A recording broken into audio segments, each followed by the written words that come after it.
నెల్లూరు జిల్లా ఎమ్మెల్యేలపై తీవ్ర ఆరోపణలు చేశారు టీడీపీ అధినేత చంద్రబాబు. నెల్లూరు సిటీ ఎమ్మెల్యే అనిల్ కుమార్ నెల్లూరు, తిరుపతి జిల్లాలో భూ కబ్జాలు, బినామీ పేర్లతో భూదందా చేస్తున్నారని ఆరోపించారు.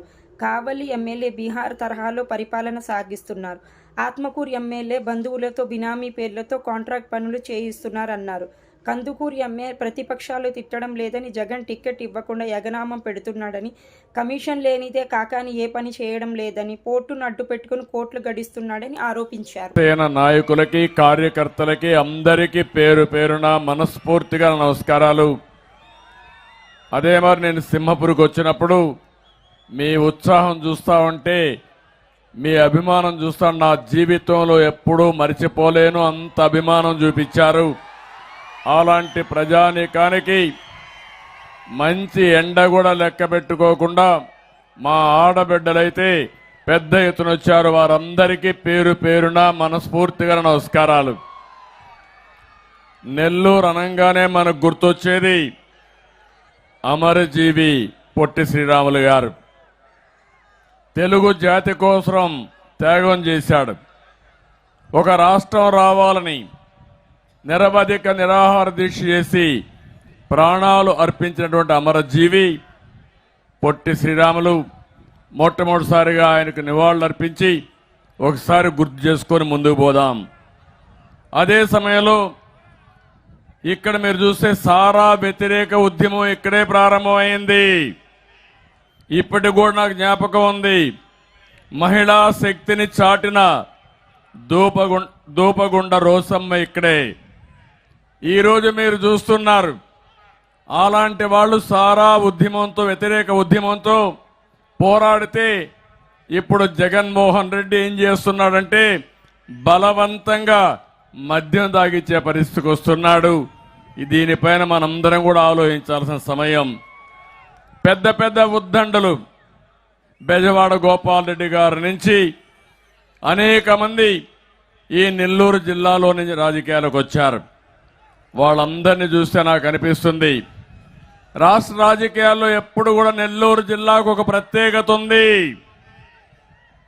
అలాంటి సింహపురిలో రా కదిలి రా అంటే మీరు సింహంలాగా గర్జిస్తూ ఇక్కడికి వచ్చారు.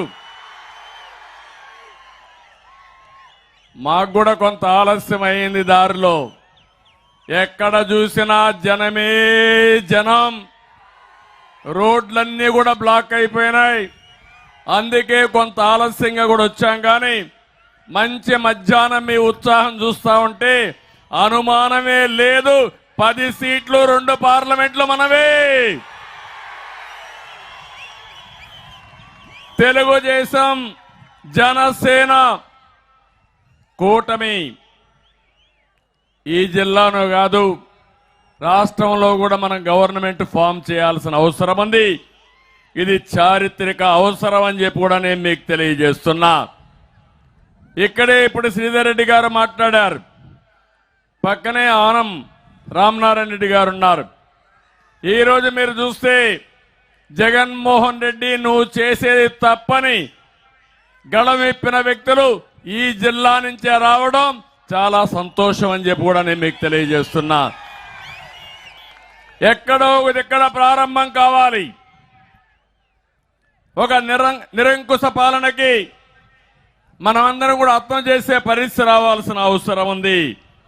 మీరు ఒక్కసారి చూడండి, 4 సంవత్సరాల 10 నెలల కంటే ముందు మీరందరూ కూడా అధికారం ఇచ్చారు. బుగ్గలు నిమిరారు, తల మీద చేయి పెట్టాడు, ఐస్ అయిపోయారు. మీరందరూ ఓట్లేశారు. నేను అడుగుతున్నా, ఇక్కడుండే మిమ్మల్ని అందరినీ, మీ జీవితాల్లో మార్పు వచ్చిందా అని మిమ్మల్ని అడుగుతున్నా. ఎవరైనా బాగుపడ్డారా అని మిమ్మల్ని అడుగుతున్నా. అందరం బాధితులమే. ఈరోజే మీరు చూశారు గల్లా జయదేవ్, మనం పరిశ్రమలు తెస్తే అమర్ రాజా బ్యాటరీ పైన దాడి చేసి ఇక్కడి నుంచి వేరే రాష్ట్రాలకు పారిపోయి ఒక రాజకీయ కుటుంబం ప్రస్తుతానికి రాజకీయాలు వద్దని విరమించుకున్నారంటే మీరందరూ అర్థం చేసుకోవాల్సిన అవసరం ఉంది. వేదిక పైన ఉండే వాళ్ళందరం కూడా బాధితులమే.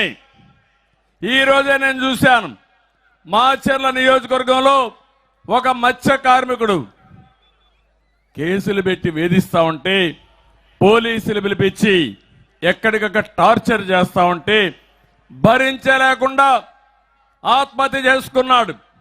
అంటే పోలీసుల టార్చర్ని వేధింపుల్ని భరించలేక వాళ్ళు కొట్టే దెబ్బలు భరించలేక ప్రాణం ఒకటేసారి తీసుకుందామని బలవంతపు మరణం చేసుకున్నారంటే అసలు ఈ రాష్ట్రంలో ప్రభుత్వం ఉందా తమ్ముళ్ళు అని మిమ్మల్ని